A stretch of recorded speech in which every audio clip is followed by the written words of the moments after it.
अल्हम्दुलिल्लाहि रब्बिल आलमीन वस्सलातु वस्सलामु अला खातमिन नबिय्यीन अम्मा बअद फ़अऊज़ु बिल्लाहि मिनश शैतानिर रजीम बिस्मिल्लाहिर रहमानिर रहीम अस्सलातु वस्सलामु अलैका या रसूलल्लाह व अला आलिका व अस्हाबिका या हबीबल्लाह अस्सलातु वस्सलामु अलैका या नबिय्यल्लाह व अला आलिका व अस्हाबिका या नूरल्लाह। যে যেখান থেকে অনুষ্ঠান দেখছেন সকলকে জানাই আন্তরিক মুবারকবাদ।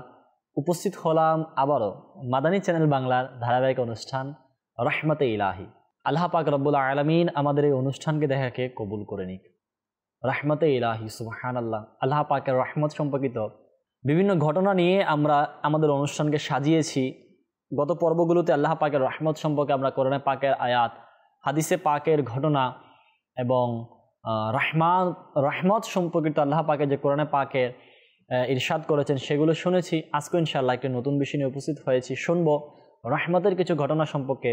আসুন শুরুতেই দুরুদে পাকের ফজিলত শ্রবণ করে নিই। মাহবুবে কারিম রউফুর রহিম হুজুর সাল্লাল্লাহু আলাইহি ওয়াসাল্লাম ইরশাদ করেন, যে ব্যক্তি আমার প্রতি 100 বার দুরুদে পাক পাঠ করে দৈনিক, তবে আল্লাহ পাক তার উভয় চোখের মাঝখানে লিখে দেন যে এই ব্যক্তি মুনাফিকি এবং জাহান্নামের আগুন থেকে মুক্ত।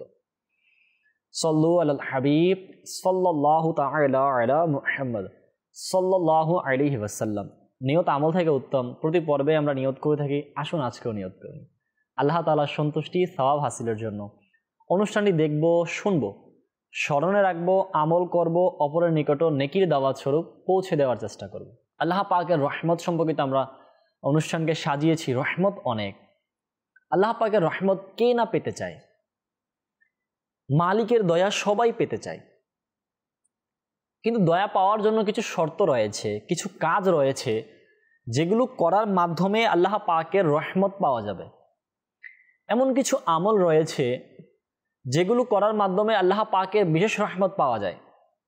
আজকে শুনবো আমরা আল্লাহ পাকের রহমতের অধিকারী বানানোর আমল। জি হ্যাঁ, কোন এমন আমল রয়েছে যেগুলো করলে আমরা আল্লাহ পাকের রহমতের অধিকারী হব। কতিপয় এমন নেক আমল রয়েছে যেগুলোর উপর আমল করার মাধ্যমে আল্লাহ পাকের দয়া পাওয়া যায়। এ সম্পর্কিত একটি নাম্বার 1 হচ্ছে আল্লাহ পাকের জিকির করা। সুবহানাল্লাহ।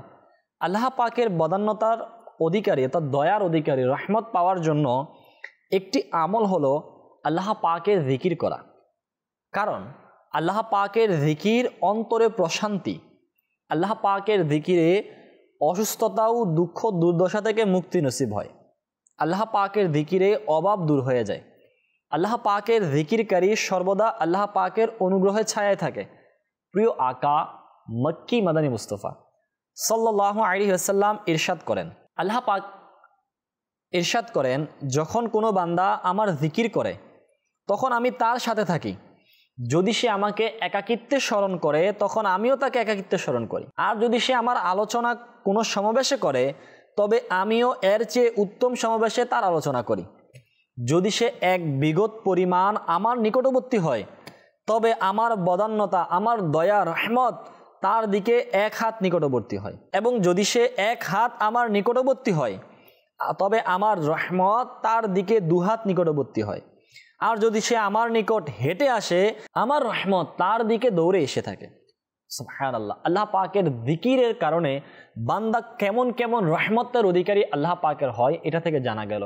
তো আল্লাহ পাকের জিকির কোনগুলো রয়েছে? জিকির তো অসংখ্য রয়েছে। নামাজ পড়ে এটা আল্লাহ পাকের জিকির। ইবাদত যেগুলো রয়েছে সেগুলো আল্লাহ পাকের জিকির। সুবহানাল্লাহ আল্লাহ পাকের জিকির। আলহামদুলিল্লাহ আল্লাহ পাকের জিকির। আল্লাহু আকবার, লা ইলাহা ইল্লাল্লাহ, ইস্তিগফার পাঠ করা, কালিমা শরীফের যে আমল রয়েছে সেগুলো আল্লাহ পাকের জিকির রয়েছে।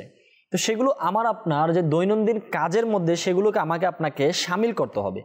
যদি আমরা দেখি আমাদের জীবনের মধ্যে অনেক কিছু রয়েছে, অনেক এমন কাজ রয়েছে যেগুলো আমাদের প্রয়োজন নেই, এমন অনেক বিষয় রয়েছে যেগুলো আমাদের দরকার নেই, কিন্তু সেগুলোকে আমরা নিজেদের শিডিউলের মধ্যে অনেকটা অ্যাটাচ করে নিয়েছি, একদম অন্তর্ভুক্ত করে নিয়েছি। কিন্তু যেটা আমার আপনার দরকার, যে কাজটা করলে আমি আপনি আল্লাহ পাকের রহমত পাবো, রহমতের অধিকারী হয়ে যাব, দুনিয়া আখিরাতে মুক্তি পাবো, সেই জিকির করার সময়টা আমার আপনার রুটিনের মধ্যে থাকে না। বন্ধুদের সাথে আড্ডা দেওয়ার সময় আমার রয়েছে, গল্প করার সময় আমার রয়েছে, ঘোরাফেরা করার সময় আমার রয়েছে, অহেতুক কাজ করার সময় রয়েছে, ফেসবুক চালানোর সময় রয়েছে, সোশ্যাল মিডিয়ার বিভিন্ন প্ল্যাটফর্মে পোস্ট করার সময় রয়েছে, লাইক করার সময় রয়েছে, কমেন্ট করার সময় রয়েছে, কিন্তু আল্লাহ পাকের জিকির করার স্মরণ থাকে না। আল্লাহ পাকের যারা নেক বান্দা ছিলেন, আল্লাহওয়ালা যারা ছিলেন, যদি আমরা তাদের জীবনী দেখি তারা কেমন কেমন আল্লাহ জিকির করতেন। আমাদের মাযহাবের যিনি ইমামে আজম আবু হানিফা রাহমাতুল্লাহ তাআলা আলাইহি, আল্লাহু আকবার, উনি আল্লাহ পাকের এমনভাবে জিকির করতেন, এমনভাবে স্মরণ করতেন। ওনার ব্যাপারে এসেছে উনি জামে মসজিদের প্রত্যেক পিলারের মধ্যে, পিলারের গোড়ায় গোড়ায় উনি কোরআনে পাকের খতম করেছেন, এমন জিকির করেছেন, সারা রাত ধরে ইবাদত করেছেন, আল্লাহ পাকের এমন জিকির করেছেন। অনেক আল্লাহর ওলির জীবনীতে তো এটাও এসেছে, এক আল্লাহর ওলির জীবনে আমরা শুনেই থাকি যে তিনি দুনিয়ার যে রাস্তা দিয়ে যেতেন সেই রাস্তায় আল্লাহ পাকের জিকির করতে করতে যেতেন। একদিন তিনি একটা রাস্তা দিয়ে গেলেন, আবার ফিরে আসলেন, আবার যখন যাচ্ছেন তখন জিজ্ঞাসা করলো, হুজুর আপনি মাত্র গেলেন আবার ফিরে আসলেন, আবার যাচ্ছেন, এর কারণ কি? তিনি বললেন, আমি যখন এই রাস্তা দিয়ে যাচ্ছিলাম তখন আল্লাহ পাকের জিকির করা আমার স্মরণে ছিল না, তাই আমি ফিরে এসেছি, আবার যখন যাচ্ছি এখন আল্লাহ পাকের জিকির করছি। কারণ আমি চাই দুনিয়ার যে রাস্তা দিয়ে আমি যাই, যেই প্রান্ত দিয়ে আমি যাই, সেই প্রান্ত যেন আমার আল্লাহ পাকের জিকিরের সাক্ষী হয়ে যায়। এটা হচ্ছে আল্লাহ পাকের জিকির করার মন মানসিকতা, যেগুলো বুজুর্গানের দিনদের ছিল। এক আল্লাহর ওলি জীবনীতে আসছে, যখন ওনার ঘুম চলে আসতো উনি নদীতে নেমে যেতেন, পানিতে নেমে যেতেন, নেমে সেখানে আল্লাহ পাকের জিকির করতেন, আর ওনার জিকির শোনার জন্য পানির মাছেরা জড়ো হয়ে যেত, উনি সেখানে আল্লাহ পাকের জিকির করতেন। আমাদের জিকিরের অবস্থা কি? আল্লাহ পাককে স্মরণ করার অভ্যাস আমার আপনার কতটুকু রয়েছে? দুনিয়ার অসংখ্য অহেতুক কাজের মধ্যে আমি আপনি লিপ্ত হয়ে গেছি, অ্যাটাচ করে নিয়েছি নিজের জীবনে, কিন্তু আল্লাহ পাকের জিকির করার সময় আমার নেই। যদি আমি আপনি আমাদের মোবাইলের যে আমলনামা রয়েছে, মোবাইলের যে শিডিউল রয়েছে, যে আমি আপনি কত ঘন্টা মোবাইল চালাই, 8 ঘন্টা, 10 ঘন্টা, 12 ঘন্টা, 14 ঘন্টা, আল্লাহ হিফাজত করুক 16 ঘন্টাকে মোবাইল চালাই, এই 16 ঘন্টার মধ্যে আমি কয়বার আল্লাহকে ডেকেছি? 1000 বার, যদি 1000 শব্দের যদি আমি কথা বলে থাকি, এর মধ্যে কয়বার আল্লাহকে স্মরণ করেছি? কয়বার আমি সুবহানাল্লাহ বলেছি? কয়বার আলহামদুলিল্লাহ বলেছি? অহেতুক কথা অসংখ্য বলি আমি। সুবহানাল্লাহ 100 বার পাঠ কি করেছি আমি? আজকের দিনে আমি 100 বার আলহামদুলিল্লাহ কয়বার বলেছি? কালেমা শরীফ কয়বার পড়েছি? ইস্তিগফার কয়বার পড়েছি? যদি চিন্তা করি একবারও পড়িনি আমরা। একবার পড়ার সময় আমাদের কাছে নেই। হ্যাঁ, গল্প পড়ার অনেক সময় আছে, ফেসবুক চালানো অনেক সময় রয়েছে, কমেন্ট করা, লাইক করা, শেয়ার করার, বিভিন্ন পোস্ট করার সময় তো রয়েছে, কিন্তু আল্লাহ পাকের জিকিরের সময় আমাদের থাকে না। প্রিয় ইসলাম ভাইরা, জিকির ব্যতীত দয়া আমরা কিভাবে পাবো? আল্লাহ পাকের জিকির অন্তরে প্রশান্তি দেয়। জিকিরকারী উদাহরণ এমন দেওয়া হয়েছে কিতাবের মধ্যে, জিকিরকারী ব্যক্তির অন্তর হচ্ছে জীবিত, আর জিকির যারা করে না তাদের অন্তর হচ্ছে মৃত। উদাহরণ দেওয়া হয়েছে, মৃত এবং জীবিতের উদাহরণ দেওয়া হয়েছে। জিকির করার কারণে কলব পরিষ্কার হয়ে যায়, জিকিরের কারণে যে কলব রয়েছে সেটা পরিষ্কার হয়, মুর্দা কলব জীবিত হয়ে যায়, আল্লাহ পাকের জিকিরের স্বাদ অনুভূত হয়, আল্লাহ পাকের দয়া পাওয়া যায়, আর জান্নাত লাভ হবে। বান্দা দুনিয়াতে যত বেশি আল্লাহ পাকের জিকির করবে, কিয়ামতের জান্নাতের মধ্যে সে তত বড় মাকামে থাকবে। হ্যাঁ, কিতাবে এটাও এসেছে যে জান্নাতবাসীরা জান্নাতে গিয়ে এটা আফসোস করবে, যে সময়টা আমি আল্লাহ পাকের জিকির করা ছাড়া স্মরণ ব্যতীত আমি কাটিয়েছি, সেই সময়টা যদি আমি আল্লাহ পাকের জিকির করতাম, তাহলে হয়তো আজকে জান্নাতে আমার মাকাম সম্মান আরো বৃদ্ধি হতো, আরো উপরে থাকতো, কিন্তু না করার কারণে আজকে জান্নাতে এই মাকামে। তো জান্নাতবাসীরা আফসোস করবে আল্লাহ জিকির ওই সময়টাতে না করার কারণে। তো আমার আপনার তো আফসোস আরো বেশি করতে হবে, কারণ আমার আপনার ইবাদত দিয়ে তো আমরা জান্নাত আশা করতেই পারি না। এমন ইবাদত রিয়াজত আমার আপনার নেই, আল্লাহ পাকের এমন জিকির করার অভ্যাস আমার আপনার নেই। তাই আমাদের উচিত হচ্ছে জিকিরে অভ্যস্ত হয়ে যাওয়া, বাস সদা সর্বদা জিকির। আমির আহলে সুন্নাত দামাত বারাকাতুহুম তারগিব দিয়ে থাকেন, এটাকে আমলিয়াতের মধ্যে নিয়ে নেই, নিজের পকেটের মধ্যে তসবিহ রাখি, এখন তো ডিজিটাল কাউন্টার পাওয়া যায়, এগুলো রাখি। যদি এটাও সম্ভব না হয়, মোবাইলের মধ্যে প্লে স্টোর থেকে সফটওয়্যার ডাউনলোড করা যায়, অ্যাপস রয়েছে আপনার তসবির অ্যাপস, ওটাকে ডাউনলোড করে নিই। 313 বার দুরুদে পাক পড়ি, 100 বার সুবহানাল্লাহ, 100 বার আলহামদুলিল্লাহ, 100 বার আল্লাহু আকবার। তাহলে দেখবেন রহমত আর রহমত, দুনিয়াতে আল্লাহ পাক আমাদেরকে অসংখ্য রহমত দিয়েছেন, আরও রহমতের বৃষ্টি বইবে, রহমতের এবার নদীর মতো রহমত আমাদের উপর প্রবাহমান হয়ে যাবে। আখিরাতের মধ্যে ইনশাআল্লাহ তাআলা আমরা রহমতের অধিকারী হবে। তো আল্লাহ পাকের রহমত পাওয়ার একটা আমল হচ্ছে আল্লাহ পাকের জিকির করা। নাম্বার 2, আল্লাহ পাকের রহমতের অধিকারী, রহমতের হকদার হওয়ার আরও একটি আমল হলো খোদাভীতি, আল্লাহ পাকের ভয়। খোদাভীতির বরকতে গুনাহ থেকে বিরত থাকা সহজ হয়ে যায়। খোদাভীতি দ্বারা আখিরাতের চিন্তা সৃষ্টি হয়। খোদাভীতি সম্পন্নদের 2টি জান্নাত অর্জিত হবে। খোদাভীতি সম্পন্নদের সবুজ মুক্তার মহল দান করা হবে। খোদাভীতিতে ঝরা অশ্রু চেহারার যেই অংশে প্রবাহিত হয় তা জাহান্নামের জন্য হারাম হয়ে যায়। আল্লাহু আকবার। হযরতে সাইয়্যিদুনা নদর বিন সাদ রাহমাতুল্লাহি তাআলা আলাইহি বলেন যে যখন কারো চোখ থেকে খোদাভীতির কারণে অশ্রু প্রবাহিত হয় তখন আল্লাহ পাক তার চেহারাকে জাহান্নামের জন্য হারাম করে দেন। যদি সে অশ্রু তার চোয়াল বয়ে যায় তবে কিয়ামতের দিন না সে অপদস্থ হবে, না তার সাথে কোনো অত্যাচার করা হবে। আর যদি কোনো বিষণ্ণ ব্যক্তি আল্লাহ পাকের ভয়ে কিছু লোকের মাঝে কান্না করে তবে আল্লাহ পাক তার কান্নার কারণে সে লোকদের উপর দয়া করেন।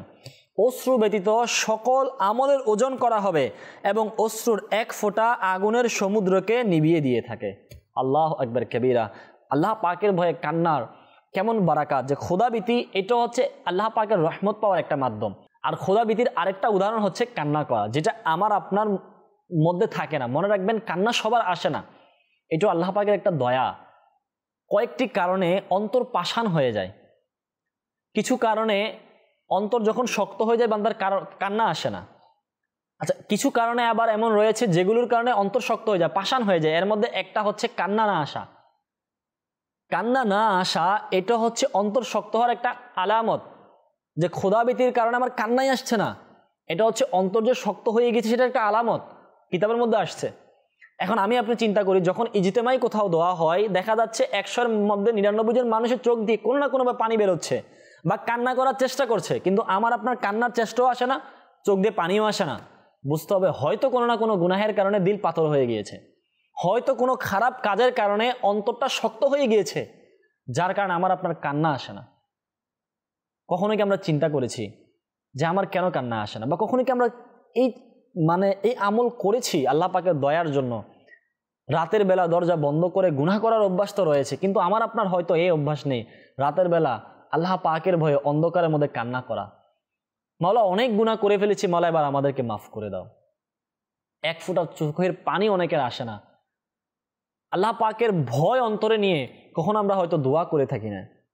মনে রাখবেন, যেই মুহূর্তে আল্লাহ পাকের ভয়, খোদাভীতির যে নিয়ামত রয়েছে সেটা আমাদের অর্জিত হয়ে যাবে, সেই দিন আমরা কামিয়াব হয়ে যাব। যে খোদাভীতি হচ্ছে বান্দার গুনাহ থেকে বাঁচার একটা ঢাল, বান্দার এটা একটা লাগাম, যে লাগাম না থাকলে বান্দা গুনাহের অত গহ্বরে পড়ে যায়। তো খোদাভীতির নিয়ামত আল্লাহ পাক যেন আমাদেরকে দান করে দেয়। খোদাভীতির কারণে যেন আমাদের চোখ থেকে অশ্রু প্রবাহিত হয়ে যায়, খোদাভীতির কারণে যেন আমাদের অন্তর নরম হয়ে যায়, খোদাভীতির কারণে যেন আল্লাহ পাক বাস আমাদেরকে জান্নাতের মতো নিয়ামত দান করে দেন। খোদাভীতির মহান নিয়ামত যেন আমাদের নসিব হয়ে যায়। খোদাভীতি মানে আল্লাহ পাকের ভয় করে গুনাহ থেকে বাঁচা, আল্লাহ পাকের ভয় করে জাহান্নামকে স্মরণ করা, আল্লাহ পাকের ভয় করে কান্না করা, এটা অনেক বড় নিয়ামত। কান্না সবার আসে না। হ্যাঁ, কান্না করা এটা অনেক বড় একটা দয়া। কান্না সবার আসে না। খৌফে খোদার নিয়ামত সবার মধ্যে থাকে না, যার মধ্যে চলে এসেছে সেই জানে। কিন্তু হ্যাঁ, চেষ্টা করা উচিত, চেষ্টা অবশ্যই করা উচিত। রাতের বেলা একাকী অবস্থায় এই আমল করা উচিত। দরজা বন্ধ করে অন্ধকারের মধ্যে বাস বসে এই দোয়া করা, মাওলা তুমি আমাকে মাফ করে দাও, আল্লাহ তোমার ভয় আমার অন্তরে দিয়ে দাও, মাওলা তোমার ভয়ে কান্না করার মতো চোখ আমাকে দিয়ে দাও, আল্লাহ এমন চোখ দাও যে চোখ দিয়ে যেন অশ্রু প্রবাহিত হয়, আর কোনো কিছু যেন না আসে। মাওলা, দুনিয়ার ভালোবাসায় তো আমরা কান্না করে থাকি, দুনিয়ার কোনো কিছু পাই না, আমরা এখন চোখ বন্ধ করে বাস চিন্তার মধ্যে পড়ে যায় বান্দা, চেহারার রং পরিবর্তন হয়ে যায় যে দুনিয়ার কিছু পাইলাম না, এখন শুধু কান্না করবে। আরে ভাই, দুনিয়ার কিছু না পাওয়ার কারণে আমি কান্না করছি, আমার রব তাআলার ভয় যে নেই আমার, এই জন্য কান্না করছি না। দুনিয়ার কোনো নেয়ামত আমার হাতছাড়া হয়ে গেলে আমার পেরেশান হয়ে যায়, আমি পেরেশানে শুধু কান্নাই আসে, খাওয়া দাওয়া বন্ধ করে দেয়। আর যে জাহান্নামের মতো ভয়ানক বিষয় রয়েছে, সে জাহান্নামের ভয় কখনো আমরা কান্না করি না, সে খোদাভীতি আমাদের অন্তরে আসে না।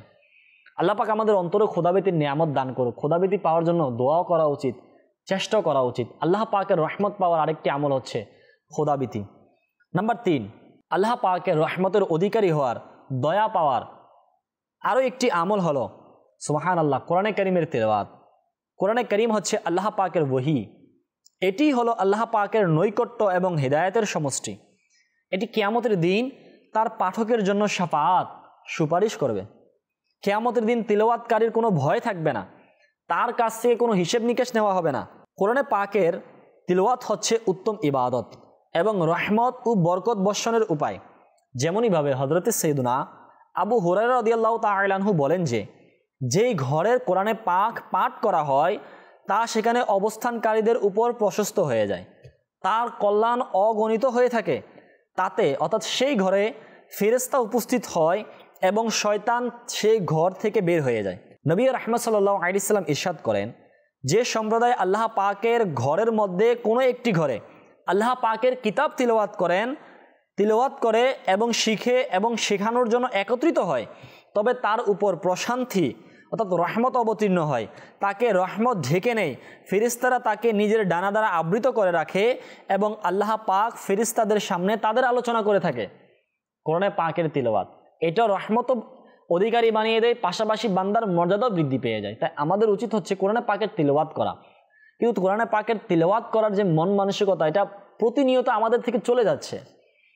একবার চিন্তা করবেন, রমজান মাস আসলে এটা ভালো, এই অভ্যাস থাকা ভালো, রমজানে নেকির পরিমাণ বেড়ে যায়, বৃদ্ধি হয়ে যায়, আর ইবাদতের সওয়াব বৃদ্ধি হয়ে যায়। তো রমজান মাস আসলে সবাই এক লাগাতারে কোনো না কোনোভাবে একটু হলেও কোরআনে পাকে তিলাওয়াত করে নেয়। যে জীবনেও কোরআনে পাক ধরে দেখে নাই, সেও চেষ্টা করে কোরআনে পাককে হাতে নেওয়ার জন্য, এটা ভালো কাজ। কিন্তু রমজান গিয়েছে, এখন রমজান যাওয়ার পর আলমারির উপর রেখে দেওয়া হয়েছে, বুক শেলফের মধ্যে কোরআনে পাক রেখে দেওয়া হয়েছে, এটার উপর বালি পড়তে পড়তে বালির আস্তরণ পড়ে গিয়েছে। আল্লাহর পানা, কোরআনে পাকের যে জুজদান শরীফ রয়েছে, যে কাপড় রয়েছে, অনেক সময় সেটা রঙেই নষ্ট হয়ে যায়, একদম রং চেনাই যায় না, এত বালি পড়ে গিয়েছে, এত ময়লা জমে গিয়েছে, অনেক সময় মাকড়সার বাসা হয়ে যায়। এটার কারণ হচ্ছে কোরআনে পাকের হাকিকি মহব্বত আমাদের নেই। রমজান আসলে কোরআনে পাকের মহব্বত আমাদের জন্মায়, হ্যাঁ এটা ভালো, এটা খারাপ নয়, এটা ভালো। কিন্তু সারা বছর কি আমি একটু তিলাওয়াত করতে পারি না? আরে যে রব্বে করিম আমার উপর, এটা কোরআনে পাকের ওহী, কোরআনে পাক তো ওহী না, আল্লাহ পক্ষ থেকে। যদি আমার আল্লাহ পাকের সাথে কথা বলতে চাই, আমি যে আল্লাহ পাকের সাথে আমি কথা বলতে চাই, তাহলে আমার উচিত নামাজ পড়া। আর যদি আমি আল্লাহ পাক আমার সাথে কথা বলবে এই ইচ্ছে পোষণ করি, তাহলে আমার উচিত হচ্ছে তিলাওয়াত করা। এটা এক বুজুর্গ বলেন, যদি আমার মন চায় যে আমি আল্লাহর সাথে কথা বলি, তখন আমি নামাজে দাঁড়িয়ে যাই। আর যখন আমার মন চায় আল্লাহ আমার সাথে কথা বলুক, তখন আমি কোরআনে পাকে তিলাওয়াত করি। কারণ নামাজে সূরাত তিলাওয়াত যখন করা হয়, তখন আল্লাহ পাকের জন্যই নামাজ পড়া হয়। আর আল্লাহ আমার সাথে কথা বলে, এটার মানে কি? কারণ কোরআনে পাকের যতগুলো বাণী রয়েছে সবগুলো আল্লাহ পাক নাজিল করেছেন, এগুলো আল্লাহ পাকেরই কথা, আল্লাহ পাকেরই কালাম। তাই আমার মন মানসিকতা বানানো উচিত যে আমি আল্লাহ পাকের সাথে কথা বলছি তিলাওয়াতের মাধ্যমে। হ্যাঁ, এক পারা আমির আহলে সুন্নাত দামাত বারাকাতুহুল্লাহ আলিয়া তো তারগিব দিয়েছেন, এক পারা 6 পৃষ্ঠা, 3 পৃষ্ঠা, 1 পৃষ্ঠা, অথবা 1 পৃষ্ঠা না পারি আমরা 3 লাইন তো পড়ি। এটার মধ্যে যে বারাকাত, কোরআনে পাকের নেকি আর নেকি, একটি হরফ পড়লে 10 নেকি পাওয়া যায়। দেখেন আলিফ লাম মিম, এখানে 3টা হরফ, আল্লাহ পাকের দয়ায় 30টা নেকি পাওয়া যাবে। আমরা অন্য কিছু না পারি, সূরা ফাতিহাটা পাঠ করি, আমরা অন্য কিছু না পারি 30 পারার যে কোরআনে পাকের যে সূরাগুলো, সূরা ফিল রয়েছে, সূরা কুরাইশ রয়েছে, সূরা মাউন রয়েছে, সূরা লাহাব রয়েছে, সূরা কাউসার, সূরা ইখলাস, এই সূরাগুলো আমরা পাঠ করি। এগুলো তো তিলাওয়াতের অংশ না, এগুলো তো ছোট ছোট সূরা, এবং যেগুলো আমরা প্রতিনিয়ত পড়ে থাকি, এগুলো আমরা একটু একটু পাঠ করি, দেখবেন অন্তরে প্রশান্তি আসবে।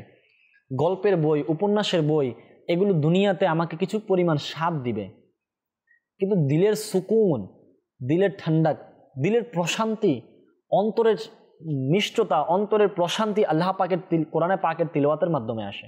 হ্যাঁ, আল্লাহ পাকের কালামের মধ্যে এত মজা, এত স্বাদ রয়েছে, হ্যাঁ হ্যাঁ হ্যাঁ।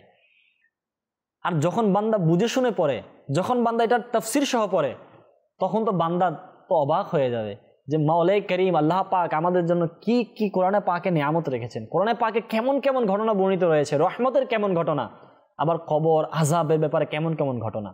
তাই আমাদের উচিত হচ্ছে কোরআনে পাকের তিলাওয়াত করার অভ্যাস করা। আমরা নিয়ত করি ইনশাআল্লাহ দৈনিক কিছু না কিছু তিলাওয়াত করব, 6 পৃষ্ঠা হোক, 1 পারা, যাদের তৌফিক আল্লাহ দেয় 1 পারা পড়া উচিত, না হলে 6 পৃষ্ঠা, না হলে 3 পৃষ্ঠা, না হলে 1 পৃষ্ঠা, কমপক্ষে 12 লাইনের 1 পৃষ্ঠা হয়, কম বেশ 12-13 লাইনের, ওগুলো আমরা পড়ি, দেখবেন মজাই মজা আসে, স্বাদই স্বাদ আসে। যেই ঘরে কোরআনে পাকের তিলাওয়াত হয়, সেই ঘরে রহমত বর্ষিত হয়। হ্যাঁ, আল্লাহ পাকের রহমত বর্ষিত হয়। কোরআনে পাক তিলাওয়াত করে দোয়া করলে এটা কবুল হয়। আয় হায়, কোরআনে পাক দেখাও সাহাবের কাজ রয়েছে, এটা অনেক বড় মকবুলিয়াতের একটা কাজ। কোরআনে পাককে দেখা, স্পর্শ করা, হাতে নেওয়া, এটা নিয়ে দোয়া করা, এটার সাদকায় আল্লাহ পাকের রহমতের আশা করা।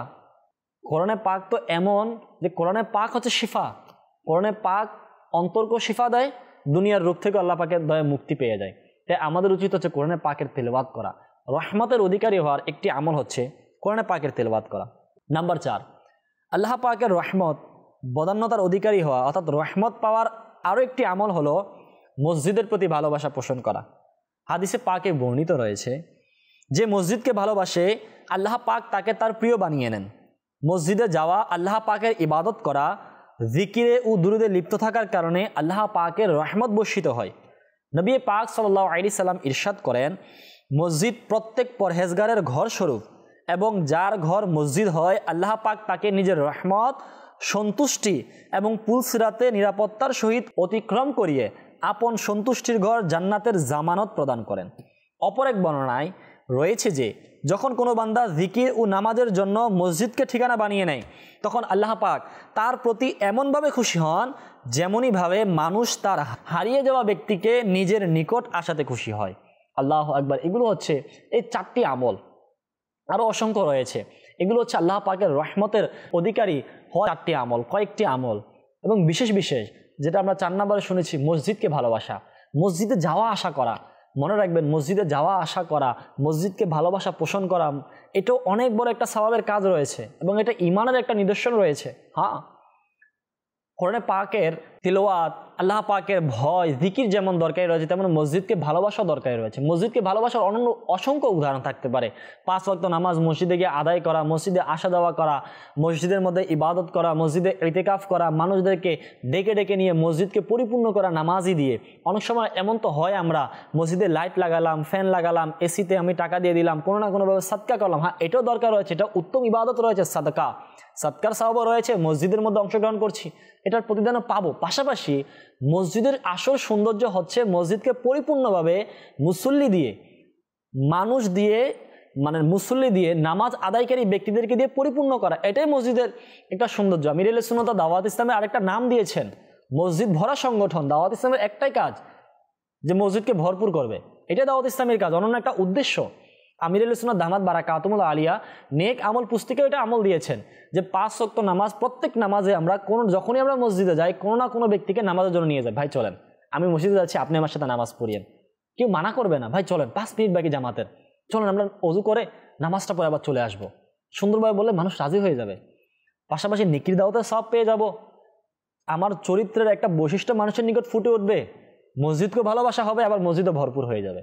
তাই আমাদের উচিত হচ্ছে যখনই আমরা মসজিদে যাই, হ্যাঁ নিজে তো প্রথমত আমাদেরকে অভ্যাস করতে হবে মসজিদের সাথে দিল লাগানো। অনেক সময় হয় এমন মসজিদের দিল লাগে না। মনে রাখবেন, পানিতে যেমন মাছ অনেকটা শান্তশিষ্ট থাকে, মুমিন বান্দা মসজিদে তেমন অনুভূত করে। পানি থেকে উঠানোর পর যখন মাছ যেমন ছটফট করে, মুমিন যারা, এদের একটা উদাহরণ এটা যে তারা মসজিদ থেকে বের হওয়ার পর এরকম ছটফট করে। আবার মসজিদে গেলে প্রশান্তি অনুভূত হয়। হ্যাঁ, মসজিদে গেলে দেখবেন দুনিয়াতে অনেক গরম, যেমন বাংলাদেশে অনেক গরম পড়ে এই 2-1 বছর, রোদের তাপে থাকা যাচ্ছে না, কিন্তু মসজিদে ফ্যান চলছে, ওটার আলাদা একটা সুকুন রয়েছে, ওটার একটা শান্তি রয়েছে, কারণ এখানে আল্লাহ পাকের রহমত বর্ষিত হয়। এটা আল্লাহ পাকের একটা ঘর, তো এই ঘরকে ভালোবাসা উচিত। মসজিদে গিয়ে প্রশান্তি, কোনো কিছু ভালো লাগছে না, আল্লাহর ঘরে বসে বসে আপনি ইবাদত করি, কোনো কিছু দুনিয়ার কোনো পেরেশানিতে পড়ে গিয়েছি, কোন একটা মসজিদে চলে যাই, আমি মসজিদের এক কোণে বসে এখন তিলাওয়াত করে করে আল্লাহ পাকের দরবার দোয়া করি, কবুল হয়ে যাবে। আল্লাহ পাকের দয়া পড়ে যাবে আমাদের উপর, আল্লাহ পাকের দয়ার অধিকারী আমরা হয়ে যাব। পাশাপাশি মসজিদকে আবাদ রাখা, মসজিদকে ভালোবাসা, মসজিদের কোনো না কোনো কাজের মধ্যে নিজের হালাল ইনকাম থেকে শরিক হওয়া, এটাও অনেক বড় সাদকা জারিয়া রয়েছে। এটাও আল্লাহ পাকের একটা অনেক বড় রহমত পাওয়ার একটা মাধ্যম রয়েছে। 4টি ইবাদত আমরা শুনেছি আজকে, জিকির করা, কোরআনে পাকের তেলাওয়াত করা, খোদাবিতি এবং মসজিদকে ভালোবাসা। এই 4টি ইবাদতের মধ্যে আমরা লেগে যাই এখন থেকে বাস নিজেকে লাগিয়ে দেই। অধিক পরিমাণে জিকির, খোদাবিতিতে কান্না করা, আল্লাহর ভয়ে কান্না করা, জাহান্নামকে স্মরণ রাখা, মসজিদকে ভালোবাসা, কোরআনে কারিমের তিলাওয়াত করা, আল্লাহ চাইতো ইনশাআল্লাহ এই আমলগুলো যদি আমরা নিজেদের জীবনে বাস্তবায়ন করতে পারি, এই আমলগুলো যদি আমরা নিজেদের জীবনের মধ্যে অ্যাটাচ করে নিজের জীবনের সাথে সম্পৃক্ত করতে পারি, ইনশাআল্লাহুল কারীম আল্লাহ পাকের রহমত আমরা পাবো। কাল কিয়ামতের দিন আল্লাহ পাকের রহমত আমাদের নসিব হয়ে যাবে। আল্লাহ পাকের দয়া যেন এমন হয়ে যায়, আমাদের অন্তর যেন খোদাবিতি হয়ে যায়। হ্যাঁ, খোদাবিতি অর্জন করা, জিকির করা, ইবাদত করা এটাও আল্লাহ পাকের একটা দয়া। আমরা সবসময় দোয়া করা উচিত, মাওলা আমাদেরকে এমন ইবাদত করার তৌফিক দাও যে ইবাদত তুমি রাজি হয়ে যাবে। মাওলা আমাদেরকে এমন নেকি করার তৌফিক দাও মাওলা, যে নেকির মাধ্যমে তোমাকে রাজি করাতে পারি। মাওলা আমাদেরকে এমন চোখ দিয়ে দাও মাওলা, যে চোখ দিয়ে কান্না যেন আসে, যে চোখের কান্নার কারণে তোমার রহমত যেন আমাদের উপর বর্ষিত হয়ে যায়। আজকে এই পর্যন্তই। আগামী পর্বে আরও একবার উপস্থিত হব আরও একটি নতুন বিষয় নিয়ে। রহমতে ইলাহি অনুষ্ঠান অনুষ্ঠানের মধ্যে আরও একটি নতুন বিষয় নিয়ে উপস্থিত হব। ততক্ষণ পর্যন্ত সুস্থ থাকুন, সুন্দর থাকুন। মাদানী চ্যানেল অবশ্যই দেখুন। সাল্লু আলাল হাবিব সাল্লাল্লাহু তাআলা আলা মুহাম্মদ সাল্লাল্লাহু আলাইহি ওয়াসাল্লাম।